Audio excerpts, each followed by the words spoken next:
Welcome dear friends, today we explain class 12th lesson 5 Indigo. This lesson is written by Louis Fischer. और इस lesson के अंदर अपन को जो राष्ट्रपिता महात्मा गांधी हैं उनके द्वारा स्वतंत्रता से पहले उनके जो किए गए स्वतंत्रता आंदोलन के प्रयास हैं उनके बारे में बताया गया है। और यहाँ पर ये जो लेसन है, इस लेसन के अंदर गांधी जी ने बिहार चंपारण के अंदर वहाँ के जो किसान हैं या किसान बटाईदार हैं उनके द्वारा नील की खेती करने वाले जो जागीरदार थे, अंग्रेज जागीरदार थे, उनके द्वारा किए जाने वाले जो अत्याचार है उसका वर्णन किया गया है और उसका उन्मूलन है वो कैसे किया जाए और किस प्रकार से गांधी जी की जो जीत है वो इन ब्रिटिश के ऊपर है वो होती है। और किस तरह से गांधी जी जो स्थानीय कृषक हैं उनके अंदर जो अंग्रेज़ों के प्रति भय है उसको कैसे दूर करते हैं, इसका वर्णन इसमें किया गया है। तो सबसे पहले अपन लेते हैं अबाउट द ऑथर या लेखक के बारे में। तो इसका लेखक कौन है? लुइस फिशर है। तो life span of Louis Fischer है वो 1896 टू 1970 यानी 1896 से 1970 तक इनका जीवन काल रहा। वाज बोर्न इन फिलाडेल्फिया, और इनका जन्म है वो फिलाडेल्फिया में हुआ था। He served as a volunteer in the British army. Volunteer यानी स्वयं सेवक। उन्होंने ब्रिटिश आर्मी या जो ब्रिटिश सेना है उसके अंदर एक स्वयं सेवक के रूप में काम किया बिटवीन 1918 एंड 1920 यानी 1918 से 1920 के अंदर। Fischer made a career as a journalist, और फिशर है उसने अपनी जो कैरियर या जो जीवन वर्ती है उसको बनाया एज ए जर्नलिस्ट, एक पत्रकार के रूप में। And wrote for the New York times, और न्यूयॉर्क टाइम्स जो अखबार है, न्यूयॉर्क टाइम्स जो अखबार है उसके लिए उन्होंने लिखा, उसके लिए कार्य किया। द सैटरडे रिव्यू यानी शनिवार की समीक्षा। रिव्यू किसको बोलते हैं? समीक्षा को बोलते हैं। तो शनिवार की समीक्षा। And for European and Asian publication, और इसके साथ में उसने यूरोपीय और एशिया के जो पब्लिकेशंस हैं या प्रकाशक हैं उनके लिए भी काम किया। He was also a member of the faculty, और वो एक सदस्य भी थे एक संकाय के रूप में एट प्रिंसटन यूनिवर्सिटी। जो प्रिंसटन यूनिवर्सिटी है उसके एक संकाय के सदस्य भी थे। The following is an excerpt, और जो निम्नलिखित जो आगे आने वाला जो अपना चैप्टर है वो एक उद्धरण है। एक्सर्प्ट यानी उद्धरण। फ्रॉम हिज बुक, उनकी जो किताब है the life of Mahatma Gandhi.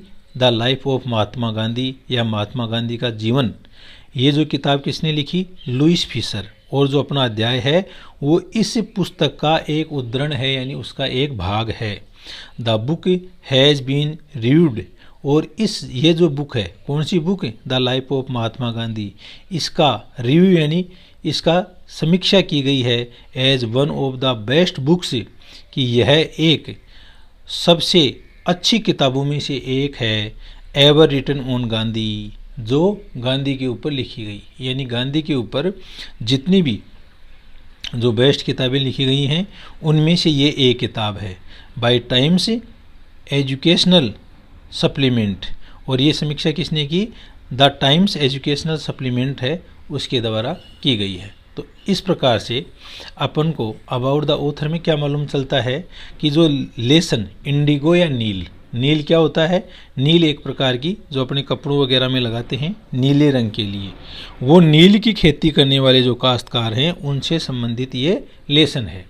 और अंग्रेज़ जो लोग हैं वो नील की खेती यहाँ के जो बटाईदार हैं उनको एक किराए के ऊपर ज़मीन दे करके वो नील की खेती करवाते थे और उनका शोषण करते थे। इसका विवरण अपन को इस लेसन के अंदर मिलता है।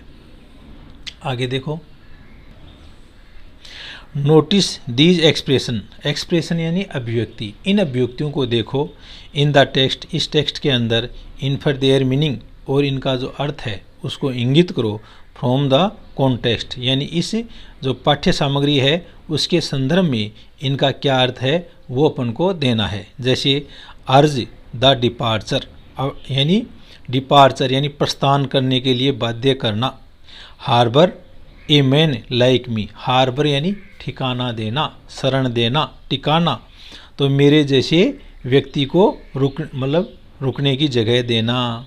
कन्फ्लिक्ट्स ऑफ ड्यूटीज, कन्फ्लिक्ट यानी संघर्ष, ऑफ ड्यूटीज यानी कर्तव्य के प्रति संघर्ष। सीक ए प्रोप, सीक यानी तलाश करना, ए प्रोप यानी सहारा, एक सहारे की तलाश करना। तो ये जो कुछ शब्द आएंगे उनको अपन इस टेक्स्ट के संदर्भ में इनका क्या अर्थ होगा उस अर्थ के बारे में अपन को देखना है। तो अब अपन ये लेसन शुरू करते हैं। तो ये लेसन मुख्य रूप से किसके बारे में है? बिहार के चंपारण जो क्षेत्र है वहाँ पर इंडिगो की खेती करने वाले जो छोटे किसान हैं, बटाईदार हैं, उनके बारे में है। उन लोगों से अंग्रेज़ लोग हैं वो अपनी कुल खेती करने वाली जो ज़मीन है उस ज़मीन के 15% भाग पर नील की खेती करवाते थे और उस नील की पूरी फसल को किराए के रूप में वसूल करते थे। लेकिन यूँ ही उन अंग्रेज़ ज़मींदारों को मालूम चला कि जर्मनी ने एक कृत्रिम नील का संश्लेषण कर लिया है, तो उन्होंने धीरे धीरे उन लोगों से अनुबंध है वो तोड़ना शुरू कर दिया और उसकी एवज के अंदर पैसा लेना शुरू कर दिया। इस प्रकार से एक जो घोर शोषण है उस शोषण का वर्णन इस लेसन के अंदर मिलता है। When I first visited Gandhi in 1942, जब मैंने सबसे पहले मैं गांधी जी से मिला 1942 के अंदर, एट हिज आश्रम, उनके आश्रम के अंदर, इन सेवाग्राम के अंदर, इन सेंट्रल इंडिया, मध्य भारत के अंदर। तो मध्य भारत के अंदर सेवाग्राम नामक एक जगह है और उस जगह के अंदर 1942 के अंदर सबसे पहले मैं महात्मा गांधी से मिला। ही सेड, उन्होंने कहा, I will tell you how it happened, कि मैं आपको बताऊंगा, आई विल टेल यू, मैं आपको बताऊंगा कि हाउ इट हैपेंड, कि ये सब चीज़ें कैसे घटित हुई। दैट आई डिसाइडेड टू अर्ज, और जब मैंने डिसाइडेड यानी तय कर लिया, टू अर्ज निवेदन करने का, द डिपार्चर ऑफ ब्रिटिश, यानी डिपार्चर यानी प्रस्थान, यानी देश से बाहर जाने का के संदर्भ में है। ऑफ द ब्रिटिश यानी ब्रिटिश लोग जो हिंदुस्तान के ऊपर या भारत के ऊपर शासन करते थे। इट वाज इन 1917, और ये 1917 की बात है। तो 1917 के अंदर जो चंपारण सत्याग्रह है उस घटना का विवरण है वो यहाँ पर बताया जा रहा है।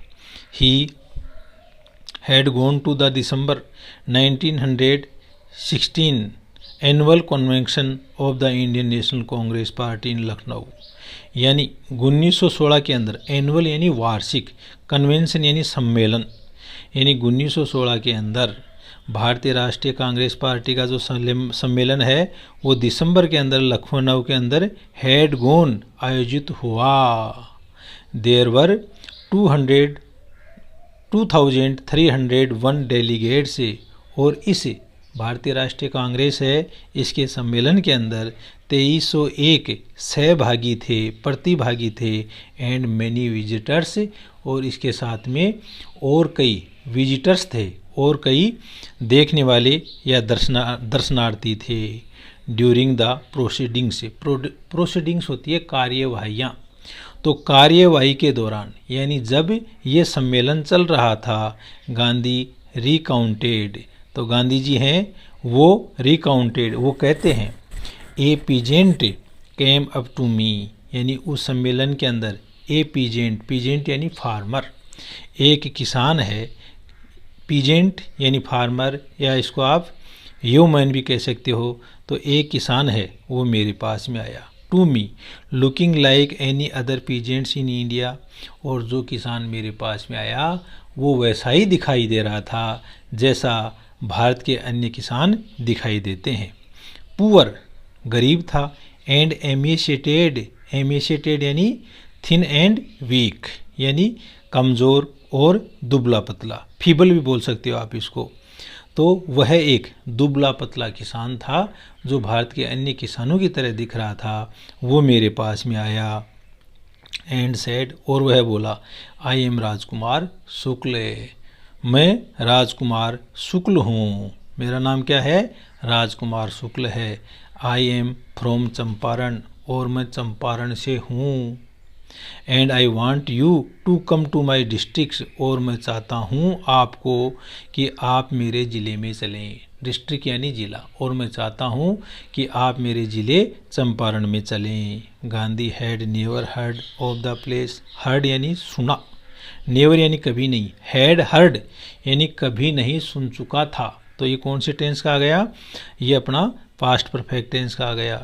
प्लेस यानी स्थान, तो मैंने तो उस स्थान के बारे में पहले कभी भी नहीं सुना था। It was in the foot hills, foot hills, foot hills होता है पहाड़ी की तलहटी, तो यह है ऑफ द टावरिंग, टावरिंग यानी ऊंचा, हिमालय यानी हिमालय, और ये जो स्थान है वो हिमालय की तलहटी के अंदर था, near the kingdom of Nepal, और यह जो नेपाल साम्राज्य है उसके पास में था।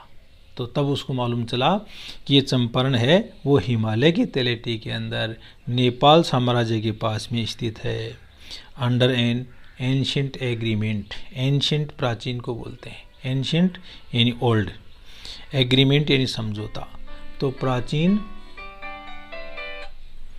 प्राचीन समझौते के अनुसार, अकॉर्डिंग टू एंशिएंट एग्रीमेंट, पुराने समझौते के अनुसार, the Champaran peasants, Champaran peasants, Champaran के किसान या फार्मर, वर शेयर क्रॉपर से, वो बटाईदार थे, वो क्या थे, बटाईदार थे।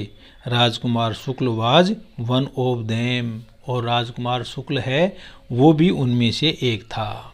बटाईदार कैसे, कि ज़मीन के ऊपर किराए पर ज़मीन को अंग्रेज़ों से ले लेना और उस पर खेती करना। ही वाज इलिटरेट, वह इलिटरेट यानी निरक्षर था, वह क्या था, अनपढ़ था या निरक्षर था। बट रिजोल्यूट, रिजोल्यूट यानी दृढ़ संकल्पित, लेकिन वह दृढ़ संकल्प था, रिजोल्यूट यानी दृढ़ संकल्पित।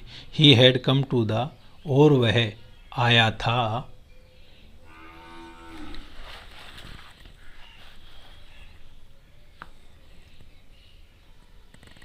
राजकुमार शुक्ल है वो आए थे। He had come to the Congress session, और वो कांग्रेस का जो सत्र था उसमें आया था। To complain about the injustice, injustice यानी अन्याय, शिकायत करने के लिए, कंप्लेन यानी शिकायत, और वह शिकायत करने के लिए आए थे। The injustice of the landlord, landlord यानी जागीरदार, सिस्टम यानी तंत्र इन बिहार, बिहार के अंदर जो जागीरी प्रथा है ना उसके अन्याय की शिकायत करने के लिए वो उस कांग्रेस के सत्र में आया था। कौन आया था, Rajkumar Shukla. And somebody had probably said, somebody यानी कोई व्यक्ति, और किसी व्यक्ति ने प्रोबेबली, प्रोबेबली यानी संभवतः यह कहा था, स्पीक टू गांधी, कि गांधी से कहो, यानी किसी ने बता दिया कि इस इनजस्टिस के बारे में आप गांधी से कहो, और इसीलिए वह कांग्रेस के सत्र के अंदर राजकुमार शुक्ल है वो आया था। कहाँ पर आया था, लखनऊ के अंदर। गांधी टोल्ड शुक्ल, और गांधी जी है उन्होंने शुक्ल को कहा, ही हैड एन अपॉइंटमेंट, कि उसका एक अपॉइंटमेंट है या एक समय दिया हुआ है, इन कानपुर, कानपुर के अंदर, एंड वाज आल्सो कमिटेड, और इसके साथ में ही वह कमिटेड यानी बाध्य है, to go to other parts of India, भारत के हिस्से के जो अन्य भाग हैं वहाँ पर भी वह जाने के लिए बाध्य है, और उसका एक समय दिया हुआ है कानपुर के अंदर। शुक्ल एक्म्पेंड हिम एवरीवेयर, और शुक्ल है वो उनके साथ ही रहा, एवरीवेयर यानी प्रत्येक जगह, जहाँ कहीं गांधी जाते तो उसके साथ ही वह रहा। The Gandhi return to his ashram near Ahmedabad, और अब गांधी है वो लौट आए अपने आश्रम के अंदर, कहाँ पर, अहमदाबाद के अंदर। तो अहमदाबाद के अंदर उनका जो सेवाग्राम आश्रम था वहाँ पर गांधी जी लौट आए थे। शुक्ल फॉलोड हिम टू द आश्रम, और राजकुमार शुक्ल है उन्होंने भी उनका आश्रम अनुसरण किया आश्रम के अंदर, यानी वो भी उनके साथ में आश्रम आ गए। फॉर वीक्स, कई सप्ताह के लिए, he never left Gandhi side, उन्होंने गांधी की जो बगल है उसको बिल्कुल भी नहीं छोड़ा, यानी कई सप्ताह तक वो गांधी जी के साथ रहे। फिक्स ए डेट, एक जो तारीख है उसको निश्चित करो। ही बेग्ड, उसने मांग की। किसने मांग की? राजकुमार शुक्ल है, उन्होंने मांग की कि एक तारीख आप हमारे लिए भी फिक्स कर दो, एक तारीख आप चंपारण के लिए भी फिक्स कर दो, और वहाँ की जो इनजस्टिस सिस्टम है उसको जाकर के देखो। और इस प्रकार से उन्होंने राजकुमार शुक्ल ने गांधी जी को बाध्य कर दिया। तो थैंक यू फ्रेंड्स, आज के इस पार्ट में इतनी ही एक्सप्लेन करेंगे। नेक्स्ट पार्ट है उसके अंदर अपन आगे एक्सप्लेन करेंगे। Thank you.